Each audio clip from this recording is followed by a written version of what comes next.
आत्मा की यात्रा, वह पुस्तक जो मृत्यु से नहीं, जीवन से बात करती है। कल्पना कीजिए कि कोई ऐसा ग्रंथ है जो मनुष्यों के लिए नहीं, आत्मा के लिए लिखा गया है। एक ऐसा दस्तावेज जो केवल विचारों का संग्रह नहीं, बल्कि मृत्यु के बाद की चेतना का मानचित्र है। क्या आप विश्वास करेंगे कि ऐसा ज्ञान वास्तव में अस्तित्व में है? यह कोई आधुनिक कल्पना नहीं, बल्कि हजारों वर्षों से छुपा हुआ रहस्य है। मंदिरों की दीवारों पर खुदा हुआ, प्राचीन सन्यासियों की सांसों में जीवित और उन मंत्रों में समाया हुआ जिन्हें केवल वही सुन पाते थे जो भीतर से तैयार होते थे।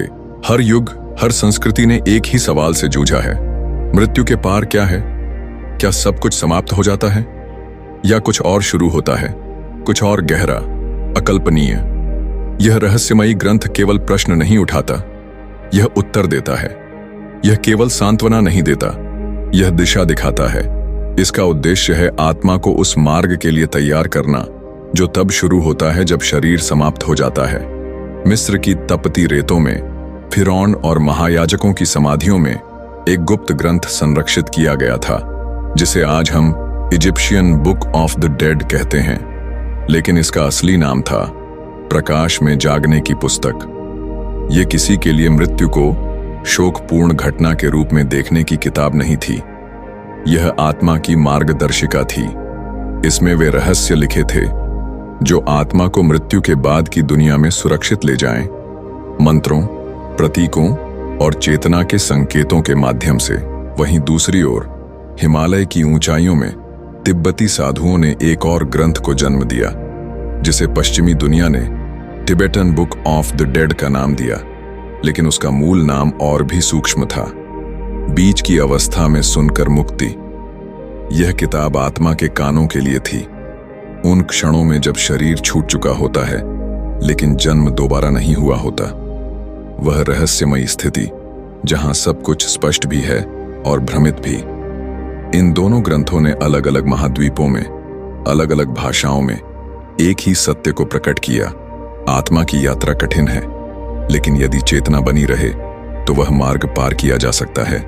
अब सोचने की बात यह है, अलग समय, अलग सभ्यता, लेकिन इतनी समान बातें क्यों? क्या वे किसी एक ही शाश्वत सत्य को देख रहे थे? उत्तर है हाँ। गुप्त परंपराएं मानती हैं कि मृत्यु कोई आकस्मिक घटना नहीं, बल्कि एक साधना है, एक अनुष्ठान जिसे सीखा और समझा जा सकता है। मिस्र, भारत, ग्रीस और तिब्बत, इन सबकी गुप्त विद्याओं में दीक्षा के दौरान मृत्यु का अभ्यास कराया जाता था। इसे कहते थे मरने की साधना। इसका अर्थ था अपने अहंकार की मृत्यु का साक्षात्कार, और जिसने यह कर लिया वह मृत्यु के पार चला गया, बिना डरे, पूर्ण स्वतंत्रता के साथ। यूनानी दार्शनिक प्लेटो ने कहा था, मृत्यु आत्मा को शरीर की कैद से आजादी देती है। स्टोइक परंपराएं कहती थीं कि हर दिन मृत्यु को याद करना चाहिए ताकि जीवन स्पष्ट हो सके, और कुछ परंपराएं मानती थीं कि यह जीवन स्वयं ही एक स्वप्न है, एक स्कूल है, आत्मा की अंतिम पहचान तक पहुंचने का एक माध्यम। लेकिन फिर यह सब गुप्त क्यों हुआ? क्यों इन ग्रंथों को जला दिया गया, छुपा दिया गया? क्योंकि यदि किसी समाज को नियंत्रित करना हो तो उसकी मृत्यु की समझ पर कब्जा कर लो।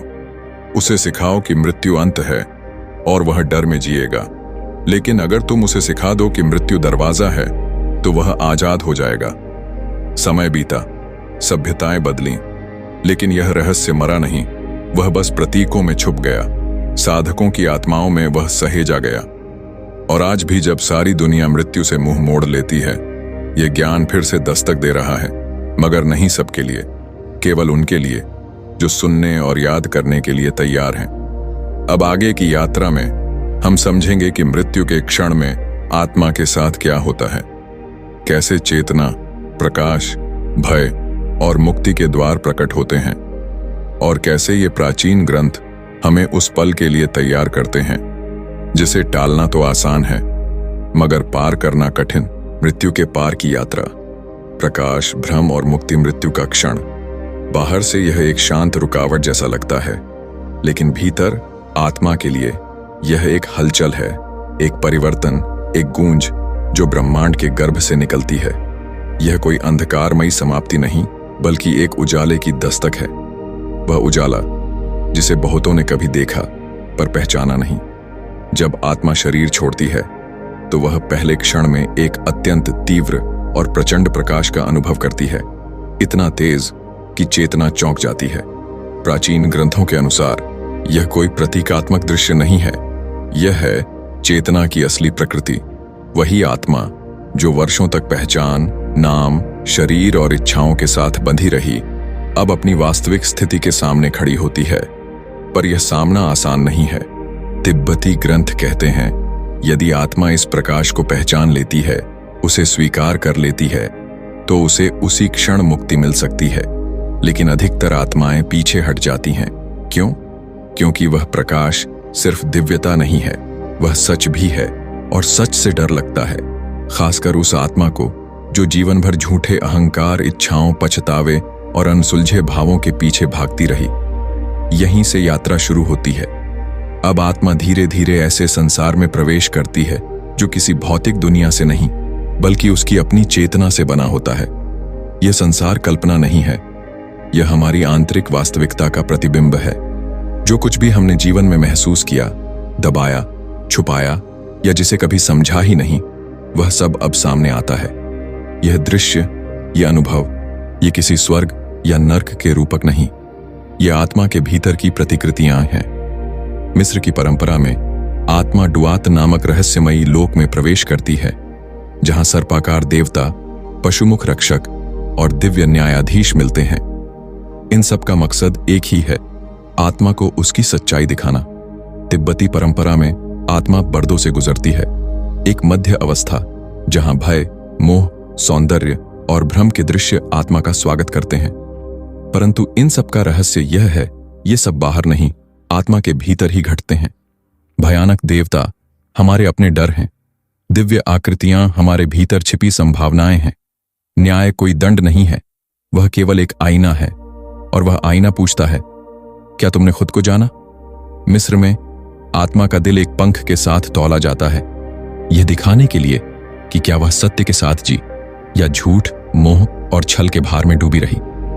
तिब्बती मार्ग में आत्मा को अपनी ही चेतना के रूपों का सामना करना पड़ता है, जहां वह देखती है कि वह कौन थी, किससे डरती थी, किसे पकड़कर बैठी रही, और यह सब तय करता है अगला कदम, पुनर्जन्म, भ्रम या मुक्ति। पर एक चीज इन सब में स्थिर रहती है, जागरूकता। यह यात्रा तब कठिन हो जाती है जब आत्मा अभी भी नाम, रिश्तों, पद, वासनाओं और दुखों से जुड़ी रहती है। लेकिन जैसे जैसे वह छोड़ना सीखती है, वह हल्की होती जाती है, और वह प्रकाश जो पहले डरावना लगा था, अब घर जैसा महसूस होने लगता है। यहां कोई भगवान नहीं बैठा निर्णय देने, कोई न्यायाधीश नहीं जो तुम्हारी जिंदगी की सूची लेकर सजा सुनाए। यह सब तुम्हारे ही भीतर होता है। तुम्हारी चेतना, तुम्हारा स्वयं ही तुम्हारा दर्पण है, शिक्षक है और निर्णयकर्ता भी। और यही इन ग्रंथों का असली उद्देश्य है, तुम्हें मृत्यु के बाद का सच नहीं, बल्कि मृत्यु के पहले की तैयारी सिखाना। क्योंकि जब वह अंतिम क्षण आता है, कोई मंत्र, कोई गुरु, कोई नाम नहीं बचता, बस तुम और तुम्हारी चेतना होती है, और वही तय करती है प्रकाश या पुनः भ्रम। इसलिए प्राचीन ज्ञान कहता है, अभी से शुरुआत करो।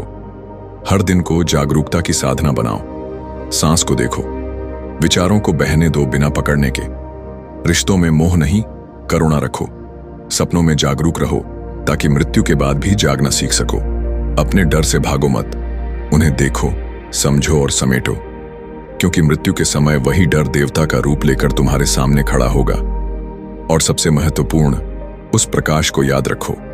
हर परंपरा, हर ग्रंथ एक ही बात कहता है, तुम प्रकाश हो। डर अंधकार से नहीं, उस पहचान से होता है। जितना तुम जीवन में उस प्रकाश के साथ बैठते हो, मौन में, ध्यान में, करुणा में, उतना ही मृत्यु तुम्हारे लिए एक द्वार बनती है, दीवार नहीं। तो जब अगली बार जीवन में कोई कठिनाई आए, कोई रिश्ते टूटें, कोई पहचान बिखरे, उन्हें मृत्यु की पूर्व तैयारी समझो, क्योंकि वह छोटा सा मरना तुम्हें उस बड़े जागरण के लिए तैयार कर रहा है। यह यात्रा डर की नहीं है, यह एक स्मरण की यात्रा है कि तुम कौन हो वास्तव में। नाम नहीं, शरीर नहीं, कहानी नहीं, बल्कि एक शुद्ध, अनंत, जागरूक प्रकाश, मृत्यु के पार की यात्रा। प्रकाश, भ्रम और मुक्ति। विस्तारित, मृत्यु का क्षण। बाहर से यह एक शांत ठहराव लगता है, जैसे कोई मोमबत्ती बिना हवा के बुझ जाए, लेकिन भीतर आत्मा के स्तर पर यह एक विस्फोट है। एक ऐसा ध्वनि रहित विस्फोट जो चेतना की दीवारों को चीरता हुआ भीतर गूंजता है। यह वह क्षण होता है जब आत्मा पहली बार स्वयं को शरीर, समय और स्थान से मुक्त पाती है। परंतु यह मुक्ति हल्की नहीं होती। जब आत्मा शरीर से अलग होती है, तब उसका पहला सामना एक अत्यंत तीव्र, उज्ज्वल, प्रचंड प्रकाश से होता है। यह कोई प्रतीक नहीं है, यह स्वयं चेतना का मूल स्रोत है। यह वही प्रकाश है जिसे उपनिषदों ने तमसो मा ज्योतिर्गमय में पुकारा और जिसे बुद्ध ने निर्वाण कहा। तिब्बती ग्रंथों में इसे क्लियर लाइट ऑफ डेथ कहा गया है, मृत्यु का शुद्ध प्रकाश। एक ऐसी ऊर्जा जिसमें आत्मा की समस्त सीमाएं घुल जाती है। परंतु यह सरल नहीं है।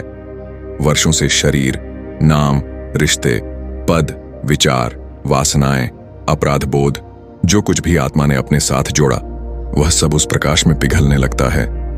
और पिघलने से डर लगता है, क्योंकि वह प्रकाश न केवल प्रेम है, वह सच भी है। वह दिखाता है तुम कौन नहीं हो, और वर्षों तक जो कुछ हमने मैं मानकर जिया, वह सब उस प्रकाश के सामने जलने लगता है। अधिकतर आत्माएं पीछे हट जाती हैं।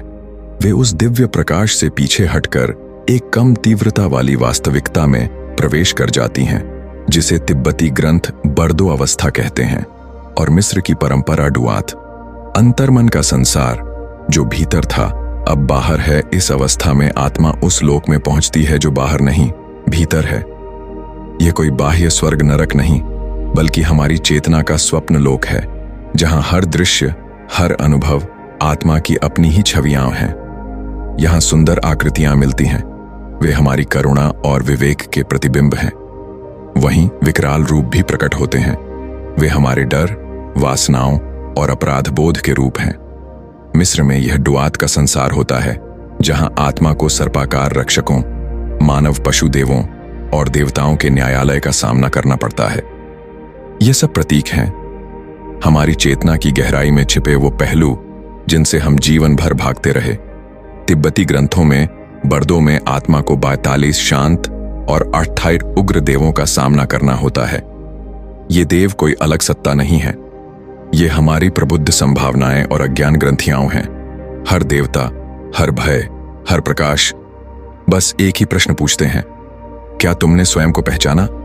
स्वयं की अदालत, दिल का तौलना, दृष्टि का उलट जाना। मिस्र की परंपरा कहती है कि आत्मा का दिल, जो उनके अनुसार चेतना का केंद्र था, एक पंख के साथ तौला जाता है। वह पंख होता है माट का, सत्य और संतुलन की देवी का। यह तौलना कोई भौतिक घटना नहीं है, यह आत्मा की ऊर्जा की शुद्धता की परीक्षा है। अगर दिल भारी होता है वासना, झूठ, क्रोध, ईर्ष्या, मोह, पश्चाताप से, तो आत्मा पुनर्जन्म की बंदी बनती है। यदि दिल हल्का होता है तो वह मुक्त हो सकती है। तिब्बती परंपरा में यह निर्णय बाहर से नहीं, आत्मा की अपनी चेतना से आता है। वहां कोई ईश्वर निर्णय नहीं देता, बल्कि आत्मा स्वयं अपने कर्मों को देखती है और उन्हीं के अनुसार अपने अगले अनुभव की ओर बढ़ती है। भ्रम की परतें और मुक्ति की संभावना इस अवस्था में सबसे बड़ा धोखा होता है। स्वयं के विचारों को वास्तविक समझ लेना। यदि आत्मा को भीतर उठते दृश्य, चाहे वह भयावह हो या मधुर, केवल चेतना की छाया समझने का विवेक आ जाए, तो वह इनसे नहीं उलझती। यही विवेकपूर्ण दृष्टा बन जाना ही मोक्ष की पहली सीढ़ी है।